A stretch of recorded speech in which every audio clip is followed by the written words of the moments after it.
हूँ आपका दोस्त तोतालाल। तो दोस्तों, कैसे हैं आप सब? उम्मीद करता हूँ खैरियत से होंगे। मैं आपके लिए लेकर आया हूँ बहुत ही दिलचस्प कहानियाँ और बहुत ही प्यारी नज़में। तो जिन्होंने मेरा चैनल सब्सक्राइब नहीं किया वो जल्दी से मेरा चैनल सब्सक्राइब कर लें और बेल आइकन को प्रेस कर लें ताकि आने वाली हर अपडेट आपको टाइम से मिल सके। और जैसा जैसा आप मुझे कमेंट करेंगे मैं वैसी ही कहानियाँ और वैसी ही नज़में आपको दिया करूँगा।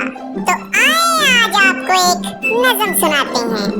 एक था तितर एक बटेर, एक था तितर एक बटेर, लड़ने में थे दोनों शेर, लड़ने में थे दोनों शेर, लड़ते लड़ते हो गए गुम, लड़ते लड़ते हो गए गुम, एक की चूंच एक की दुम, एक की चूंच एक की दुम।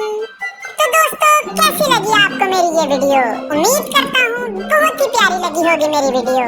तो दोस्तों, कमेंट सेक्शन में जरूर बताइएगा कि आगे आगे आपको कौन कौन सी कहानियाँ और नज़में सुनाई जाएं।